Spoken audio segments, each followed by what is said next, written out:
We are live.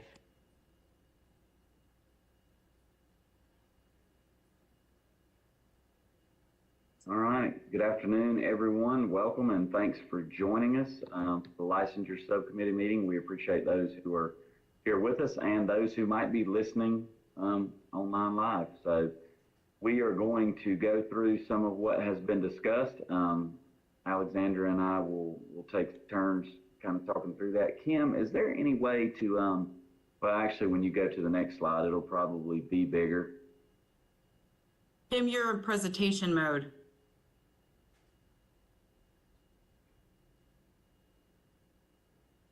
I did put it in presentation mode. Is that too? Oh, can you only see the presentation mode? Oh, I'm sorry. It's sharing the wrong thing. Yeah. Hold on. Let me just end the show. Okay. Let me stop sharing. I'm going to try this take two.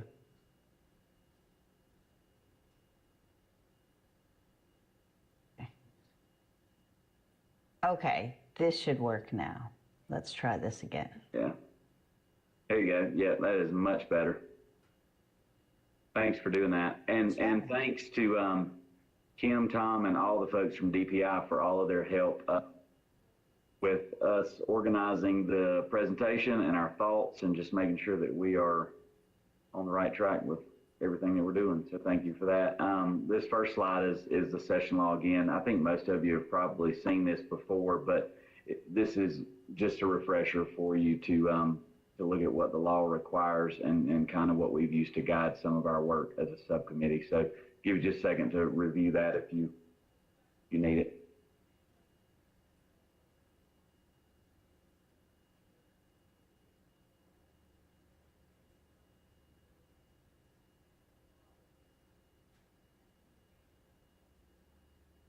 I think probably one of the big things there that we've talked about is on that second to last line, the word "or," where it says that the commission shall consider which grade point average, either the grade point average in the content courses relevant to the licensure area or the cumulative grade point average would be most appropriate for clinical residency students. Alexandra, is there anything you want to add to that or else to mention? No, yeah. So this really was just in there for reference, so that when we get to the recommendation, if we need to look back at it, we have access to what the statute actually says.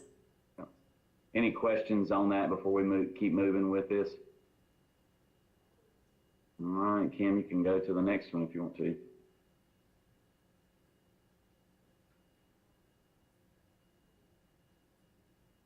So this slide just provides the statute around the grade point average expectations. Again, it's just there for reference to remind us that 2.7 individual GPA is statutorily required, as well as the 3.0 for the cohort.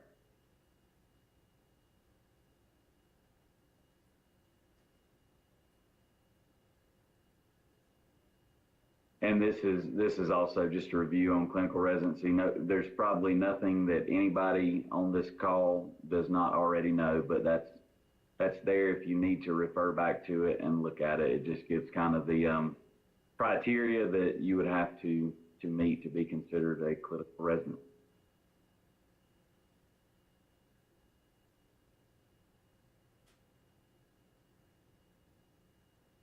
So this slide outlines our suggested recommendation.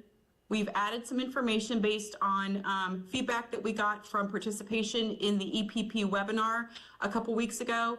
Asked folks, representatives, to complete a Google survey. We had about 8 people respond to the survey, and their feedback was pretty consistent.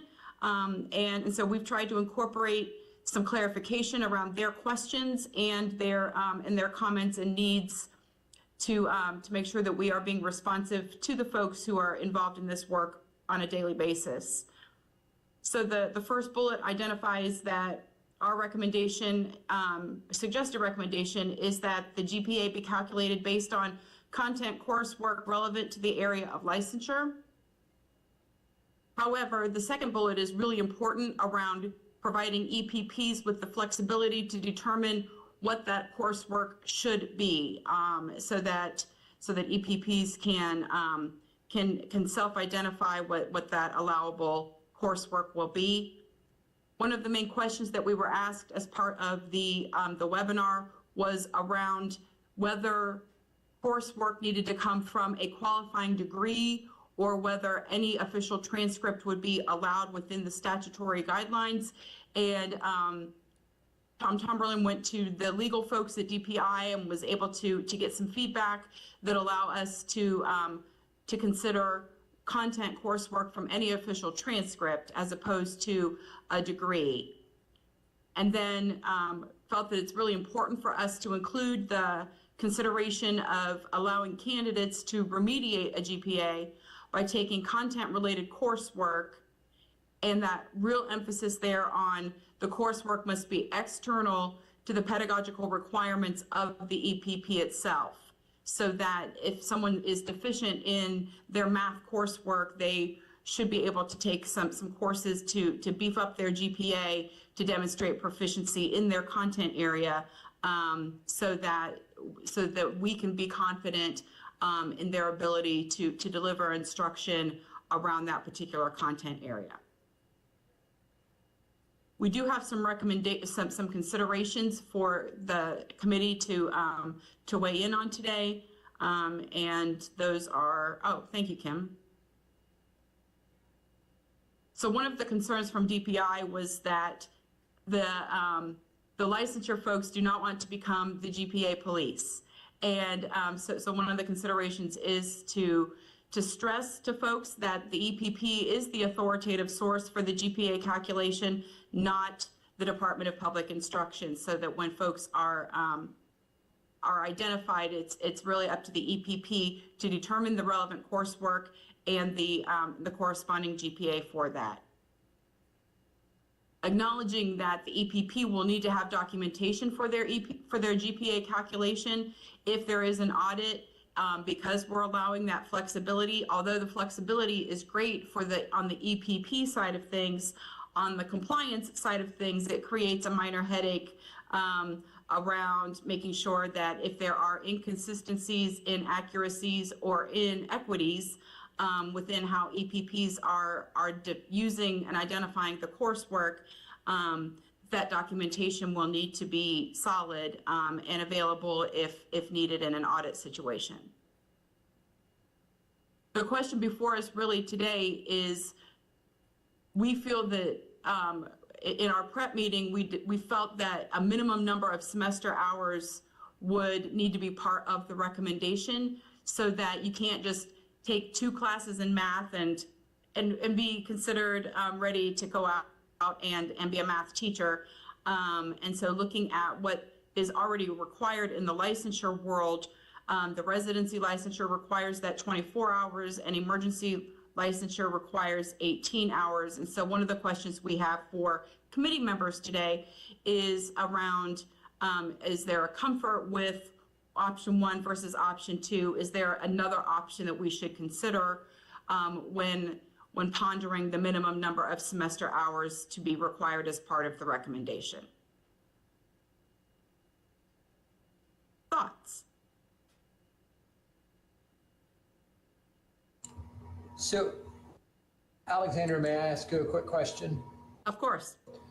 So I just want to make sure, the way you described the requirement, the 2418, I want to be sure that what we're saying is, in order to calculate a GPA, the student must have at least 18 or 24 semester hours in the content relevant courses for you to be able to say that is our calculation of the student's GPA for the purposes of admission. Is that correct? That is correct. So we're looking at a minimum number of semester hours in content related relevant coursework. Yes.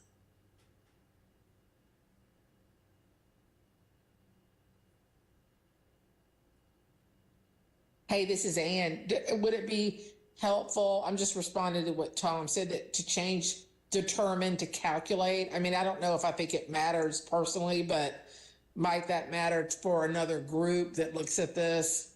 I don't know.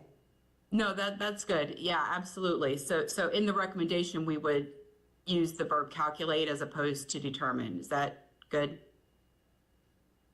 Yeah, if that's causing a question, I just, just to edit. Yeah, great. One of the things we talked about when we were doing this, and this came up several times, we realized that we are both K-12, and a lot of this has to do with EPPs, and so we wanted to make sure that we got your feedback and that we were able to include what we needed to from EPPs. I think the question are these all the slides? Because I don't want to ask a question if there's going to be another slide. No, you could go right ahead. Yeah. Okay, so this is Ann again, just for Hank. I'm sure he recognizes my voice. But anyway, the question that will come from an EPP is, I don't think it's clear in here that you couldn't include an EDU course. And I think the intent here is that it's like math courses for math and science courses for science and English course, you get it, right? Like, there are some courses that are offered that might be, like we have a course that's a science course. It's a pure science course, but it's got an EDU prefix. So I would just think we would have to show justification of that based on this recommendation. Or was the intent that it would be, math 101, math 102, science 101, because so that gets into methods, right? Absolutely. And I think what, and I don't want to speak for Tom, but what we talked about was candidates who don't have the GPA and use the EPP coursework to remediate the GPA to get there, and then run out of coursework and still don't have the GPA. And so wanting to make sure that we were beefing up content knowledge as part of that remediation. However, giving EPPs the flexibility to identify the courses that they deem as relevant to the licensure area, I think would allow for those EDU exploratory kinds of courses. This is Hank. I like the flexibility. I'm always for giving some flex there. I think it's going to be all over the place, though.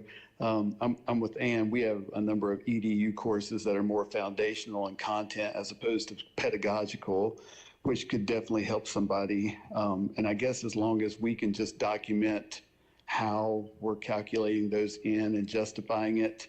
I guess I wonder from a state perspective, Tom might be able to speak to this, what kind of documentation will we be looking for? Are we going to submit something to the state? Will it be part of the residency licensure form from here on out to give some kind of justification so we've got a record of it?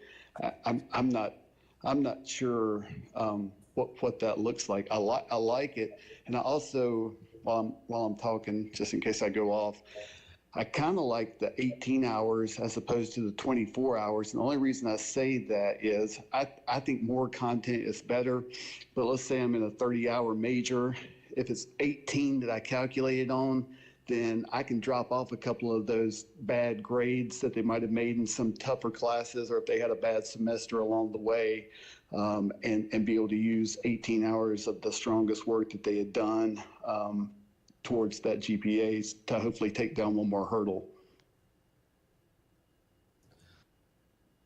Well, there was a lot in there, Hank.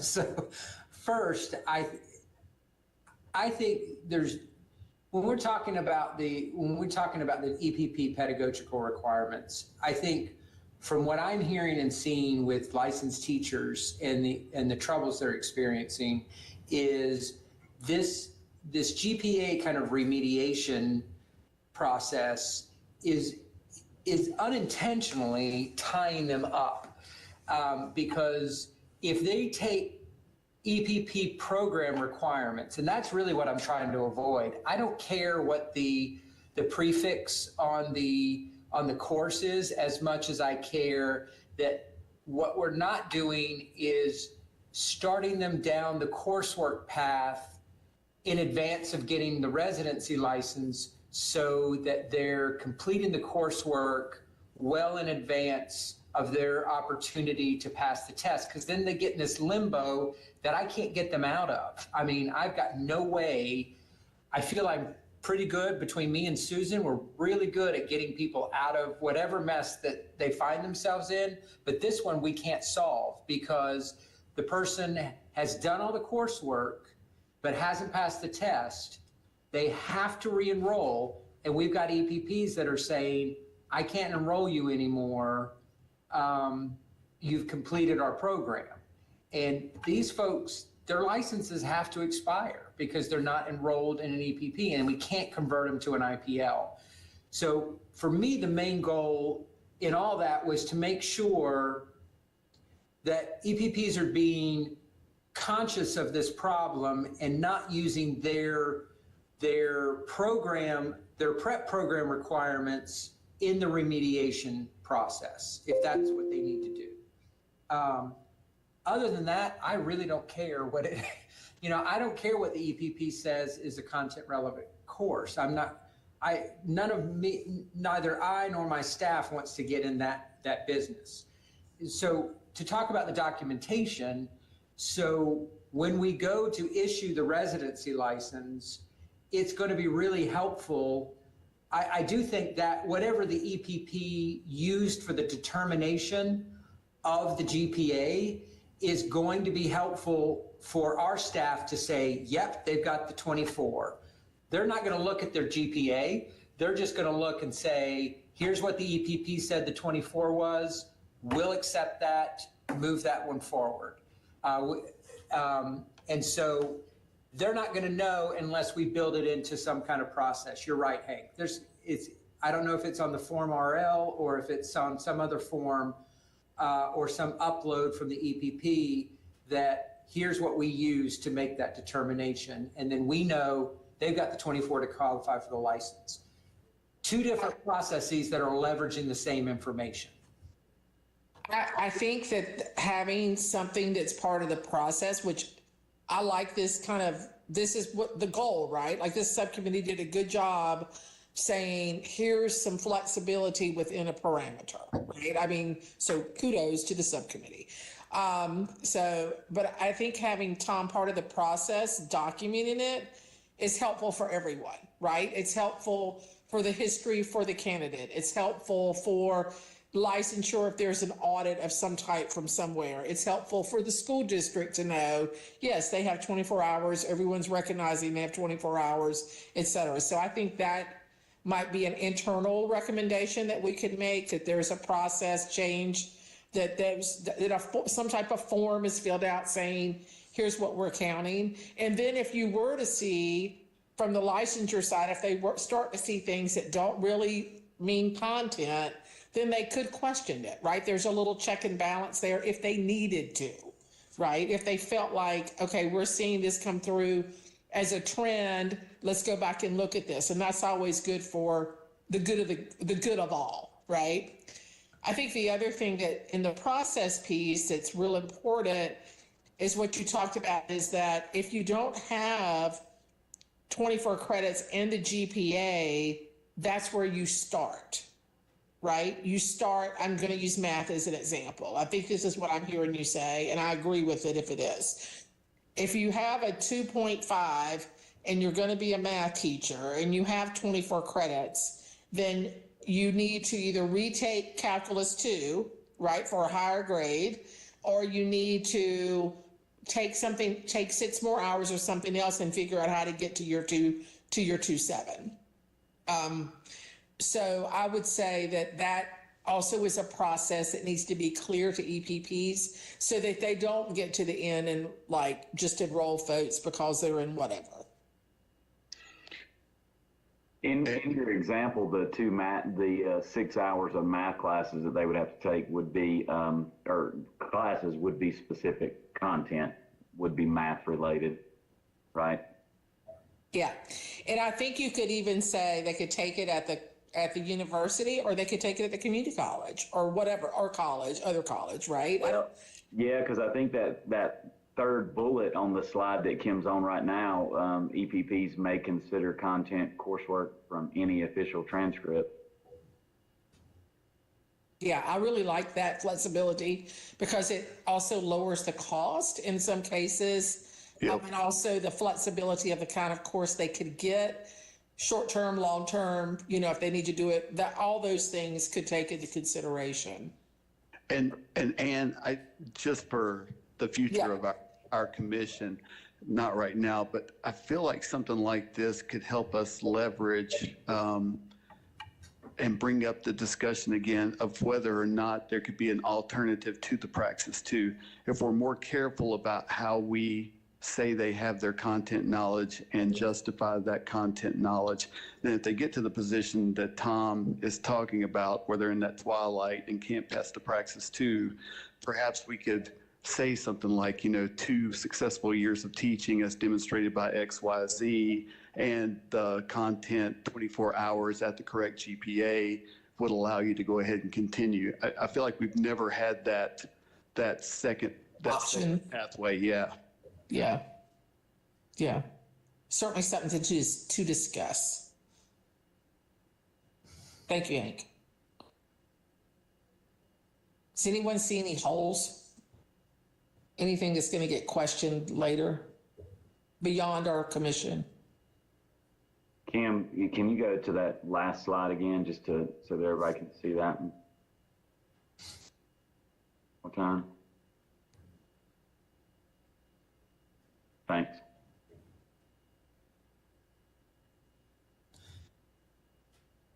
So to Hank's question before about, I like the 18 hours.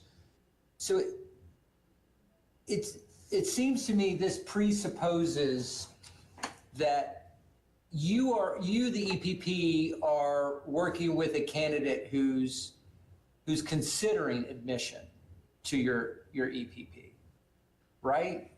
So, and there's, in the case of a residency licensed teacher who's, let's say they're on an emergency license for this year, but they've approached you, you've told them, look, your GPA, we've looked at your credit hours, your GPA is not quite where we need it to be. So even if you base that on 18 hours, if you're looking through and you find 18 hours and you still can't, and they've got a 2.5, you could say to them, we're going to need you to take some content courses in your licensure. Let's just say it's math.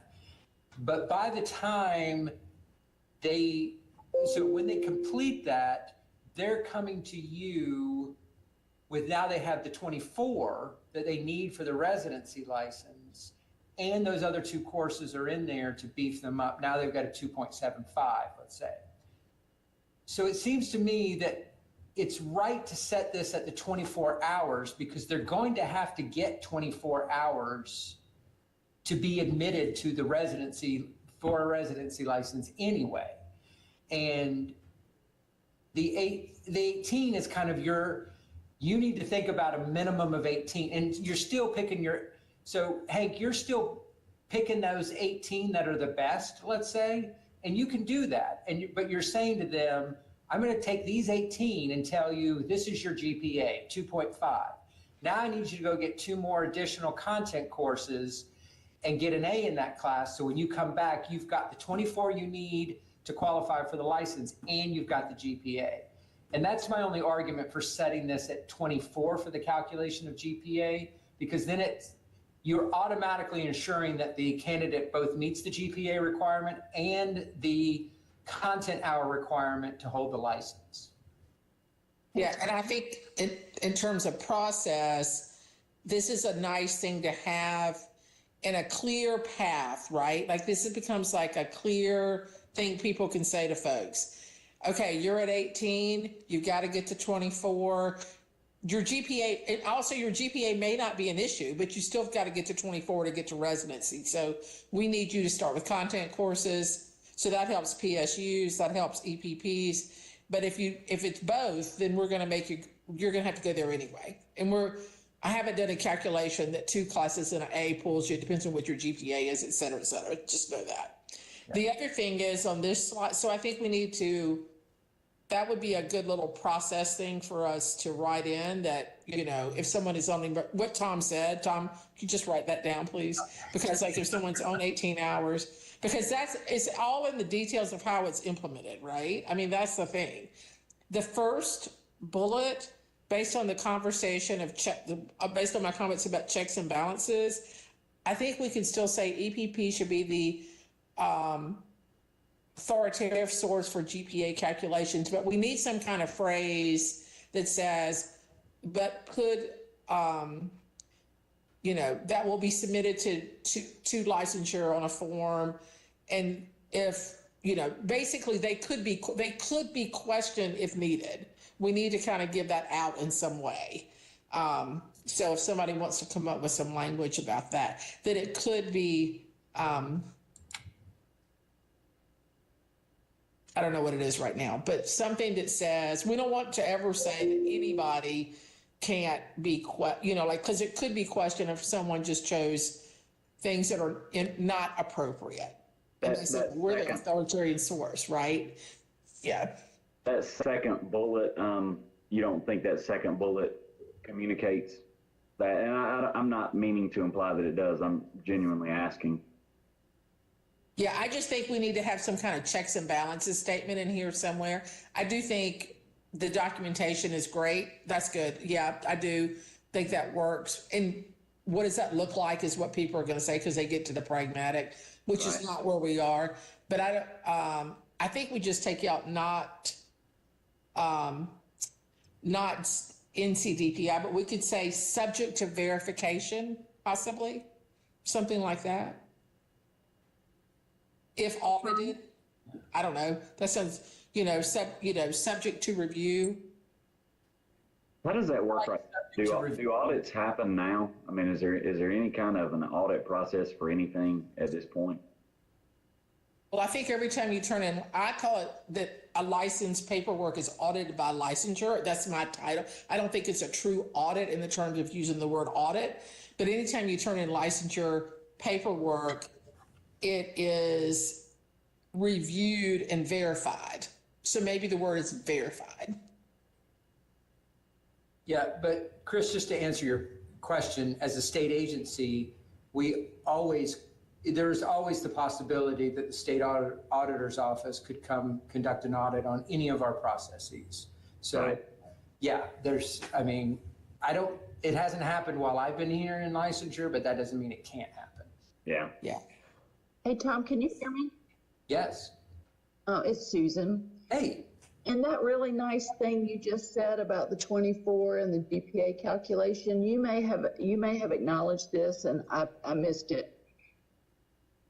Just a reminder, all residency license holders don't always qualify by the 24. There's the testing option.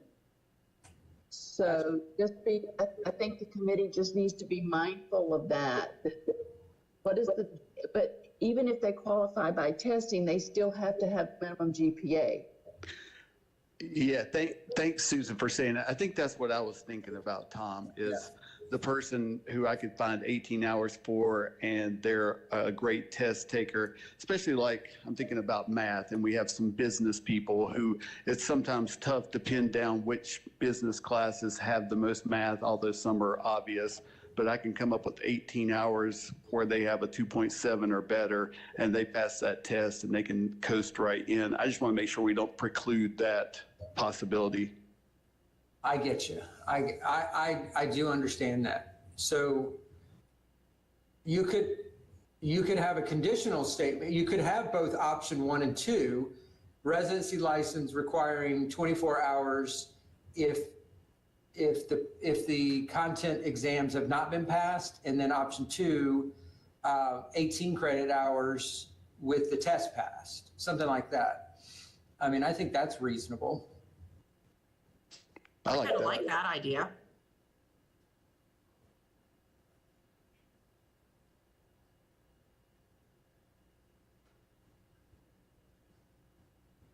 Do you want Best of both typed worlds, here right? on this slide? You want it on the suggested recommendation slide? It will, yeah. There will need to be an additional bullet on that slide, yes.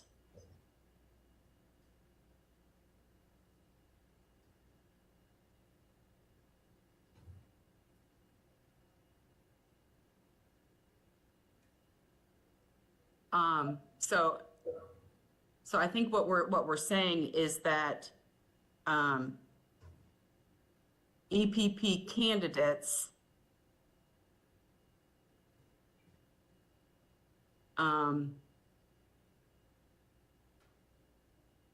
well,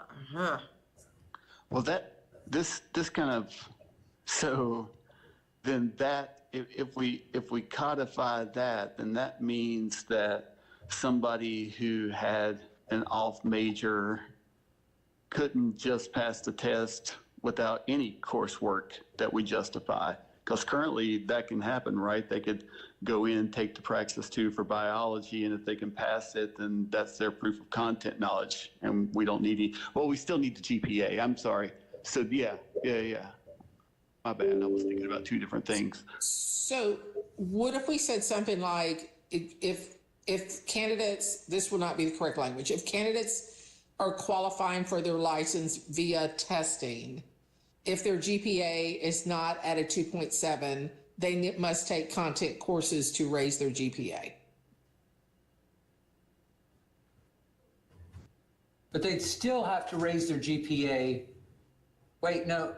Yeah, because the question is around the number of hours used in the calculation, I think. Even if you pass the test up front, if you come to me with a 2.5, I can't admit you to the program.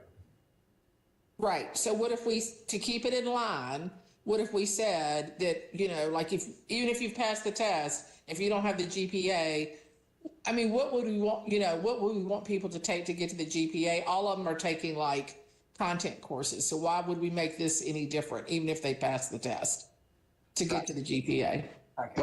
My thing would be though, what if I've got a rhetoric major from Harvard and we can find no real English courses out there, or say even different, go more outside than that. They want to be a science teacher. They've got a real knack for it. Took a little bit of science contact.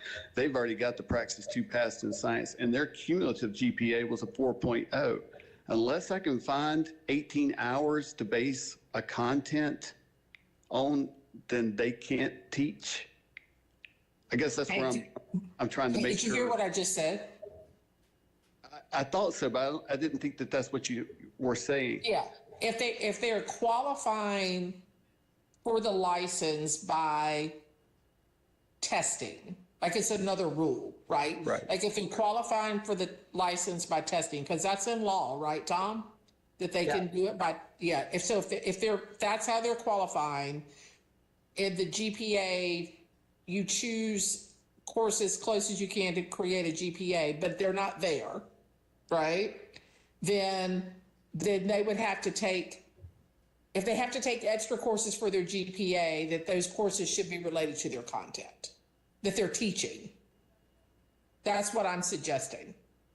Yeah, I get that.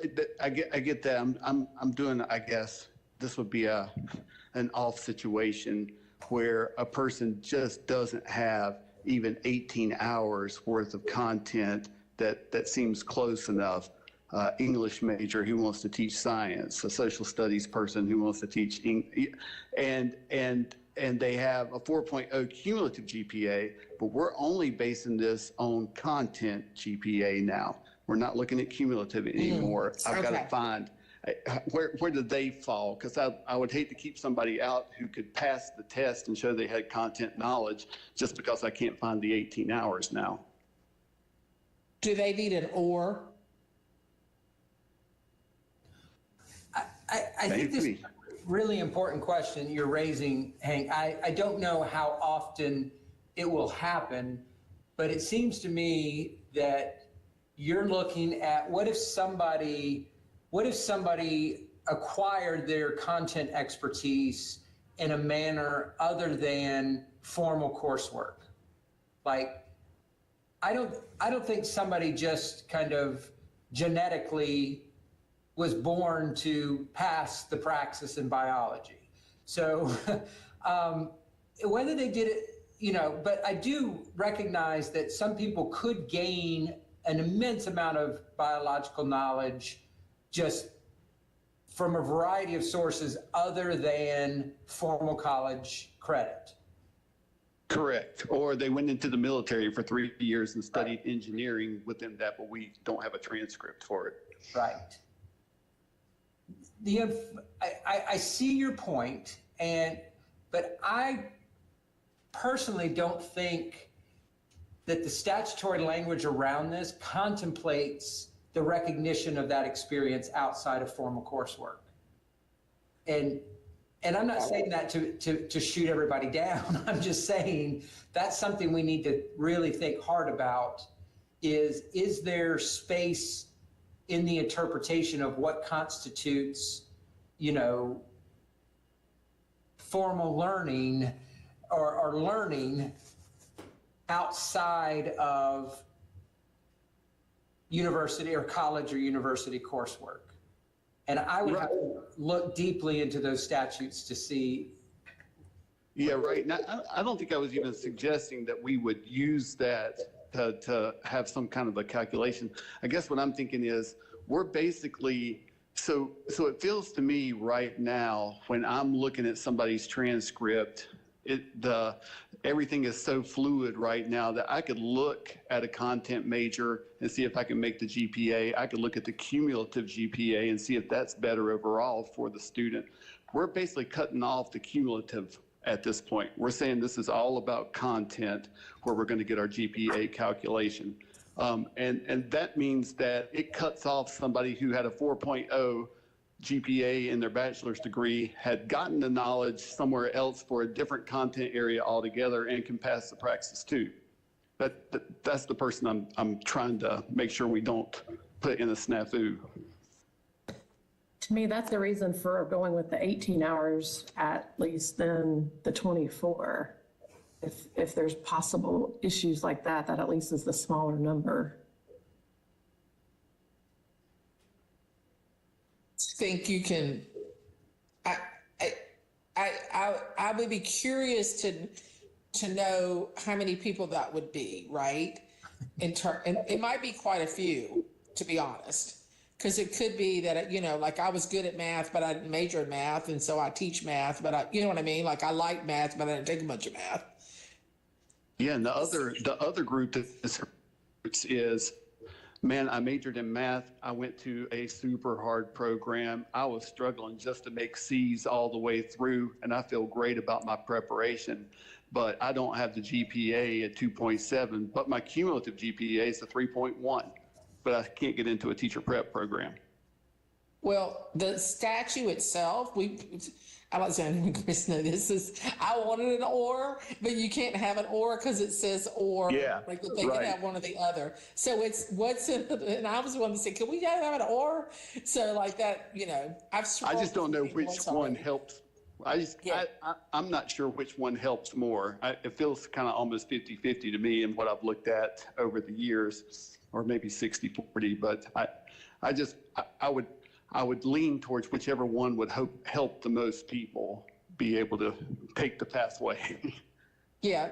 I think too, we could suggest I don't know if we can, but we could suggest that, I think this is the better choice. The committee's done, again, a great job, but we could say, because there's an or in statute, we could bring this up to the state board because there's an or in the statute itself, that may cause another problem.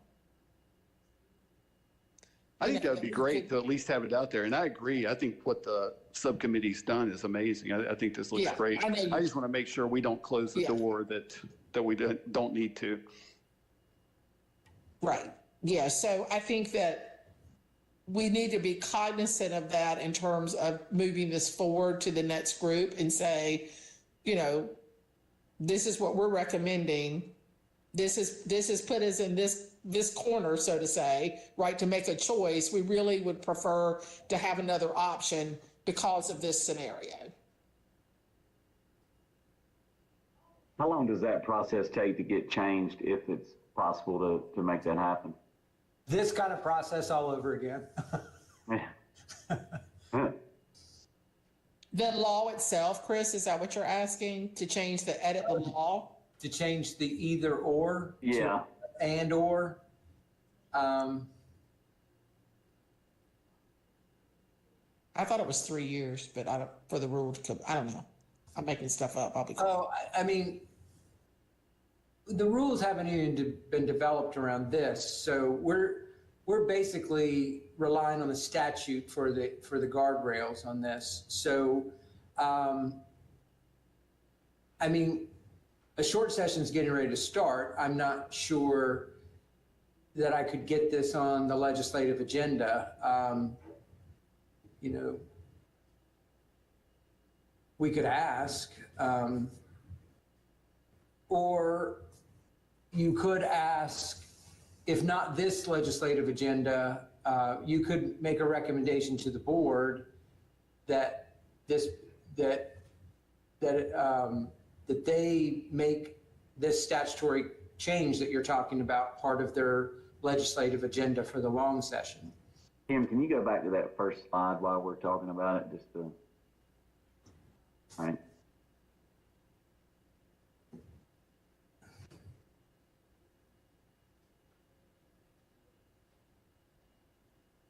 Yeah. It's amazing what a 2-letter word will do. Yeah. They cause a lot of they cause a lot of 4-letter words, don't they? But I do think we could make that part of our recommendation given a scenario. So Hank, thanks for bringing that up, right? So that's realistic. And there may be other things that come up. We may want to hear, like, you know, there could be other things that come up just because they do, right? Things change. It's fluid. I still think that the small number is a better choice. 18. It captures the larger percentage and provides more flexibility and easier to move the GPA, which is one of the reasons you went with the smaller number of credits of hours, excuse me. So Kim, can you go back to the recommendation, please? So I think I figured out that we can go to the first bullet for me, please. EPPs shall determine a GPA based on 18 semester hours of content coursework relevant to the area of licensure, and then we can get rid of the second bullet altogether.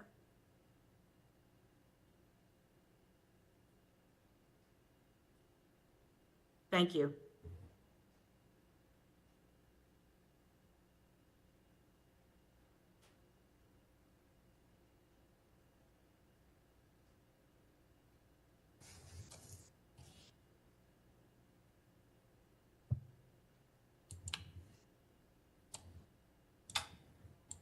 Other thoughts or ideas? How do we feel about what we have on the screen?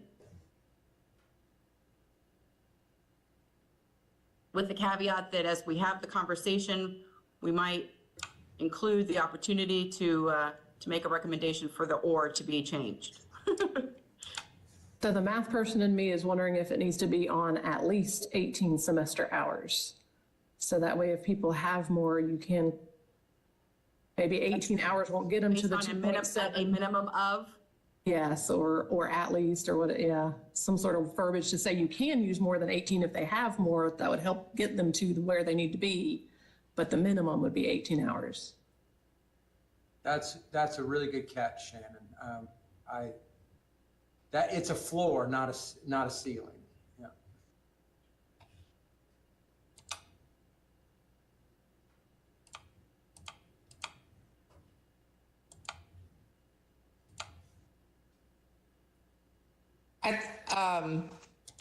I wonder in the last bullet if it should say EPP candidates should remediate a GPA by taking content-related coursework instead of may.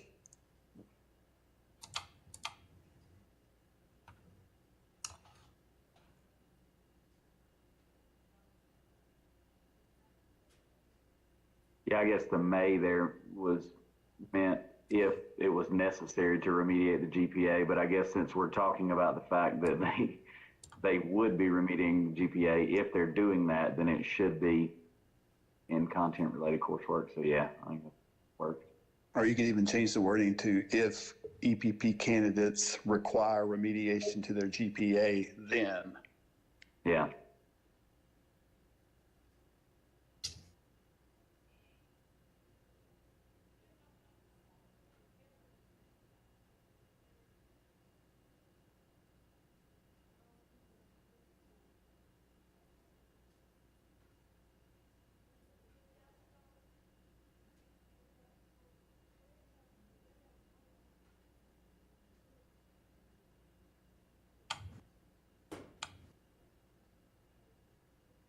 Do you still want to use the word may? I think should, if we're putting if at the beginning of the sentence, I think may should be should. Then it should be shall, right? Yeah. That's grammatically correct. You were right. 8. Yeah.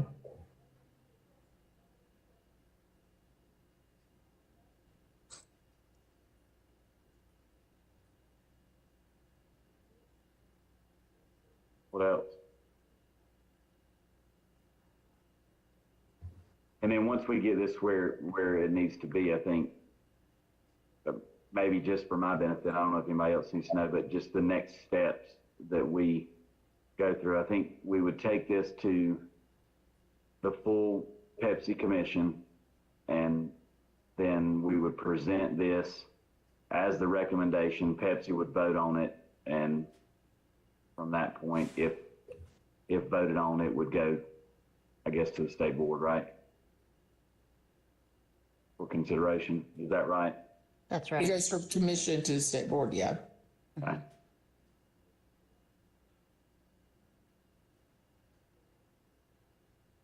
And that would be our next step. Am I correct?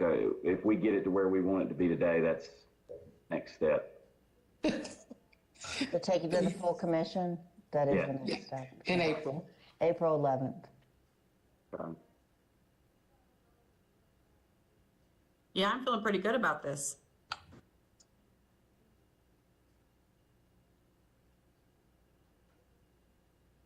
So Alexandra and Chris, would you want to use this slide deck for PEPSC and have the considerations prior to the recommendation so you could talk to the commission about what you considered in order to create the recommendation?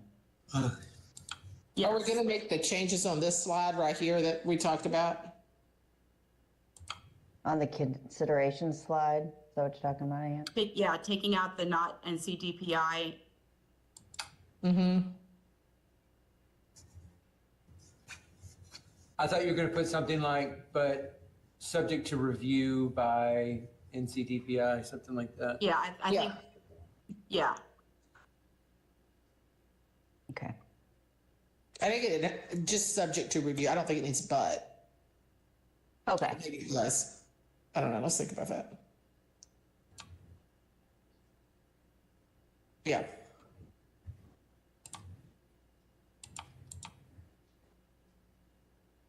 Anything else to change on this slide? Are EPPs going to question that second bullet, will need to have documentation for their GPA calculation? I mean, is that clear enough that, because I think the thought process there, and y'all correct me if I'm wrong, but is that they need to have it. They don't have to present it to anybody. They don't have to do anything with it, but if needed, they would need to have it, right? I think they should have to, we talked about in this meeting about them turning it in on some type of form so that there's documentation beyond the EPP, which I think would be helpful. Yeah, we're doing that work anyway. We could just write it down as we do it and turn it in. That makes sense. Who is that turned into, or who would it be turned into? If it was part of the RL form, it could just go straight to the state, right, as part of that process. Mm-hmm. So they just need to create a little whatever they want us to put it on.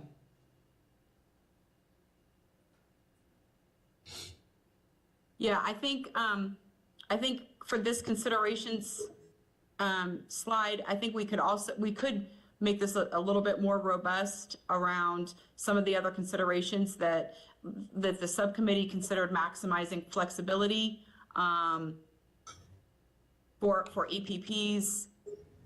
I think that's an important piece for us to share with the full commission, that was our, one of our overriding goals.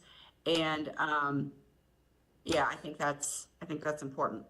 I think it was Ann, somebody said something earlier about providing maximum flexibility within parameters, which I thought was a good way to look at, really summarize, I guess, the work that's taken place. Yeah, without sacrificing quality of candidates. Mm-hmm. In order to provide maximum flexibility without sacrificing qualities, the following recommendations. Da-da-da. Thanks, Chris. That was good. I like that wording. I even wrote it down. Can you say that last part again? In order to maximize Alexander flexibility. said, I think what she said was good, without sacrificing quality. Quality.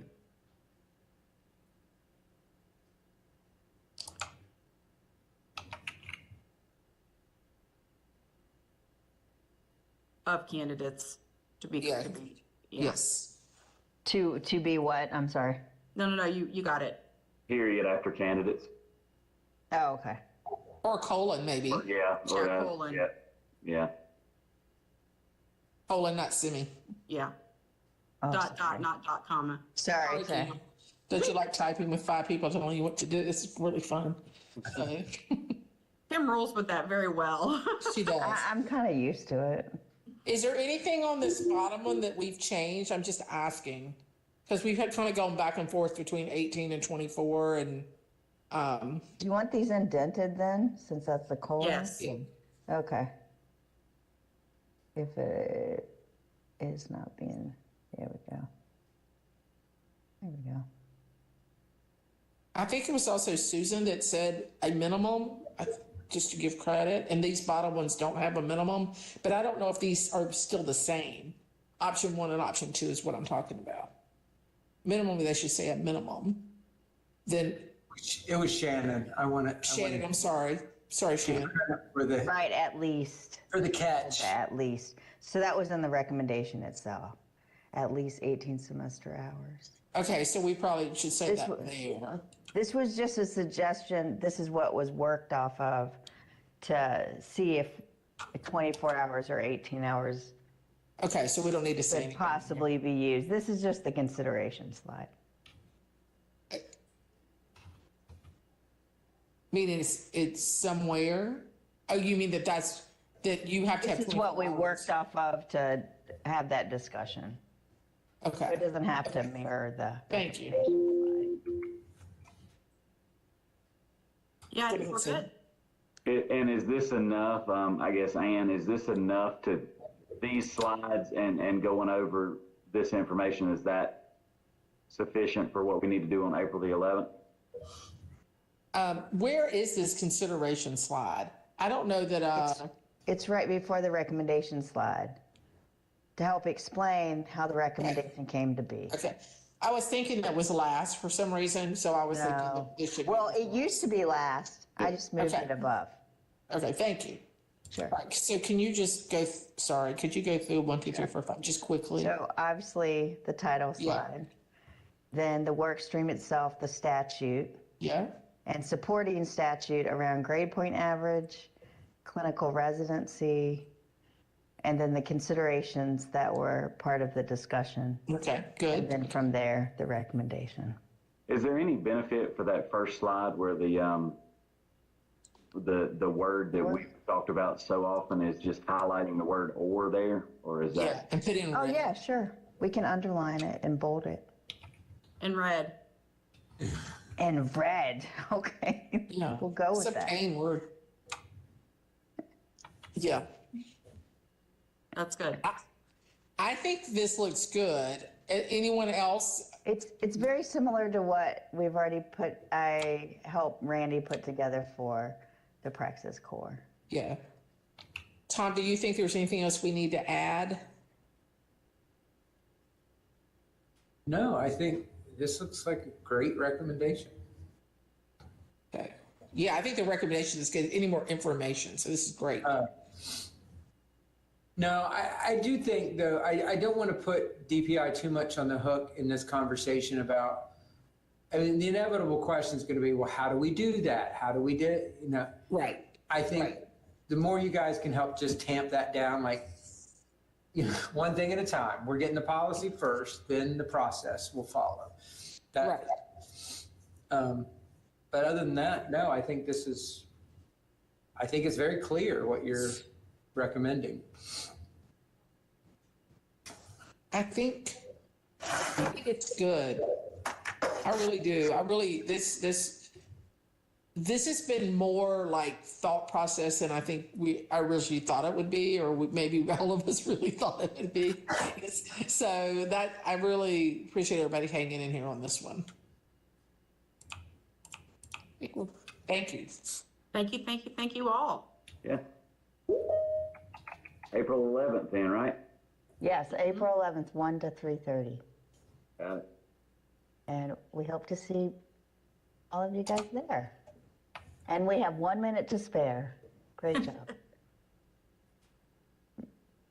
All right, folks, have a good afternoon. Thanks. Thank you.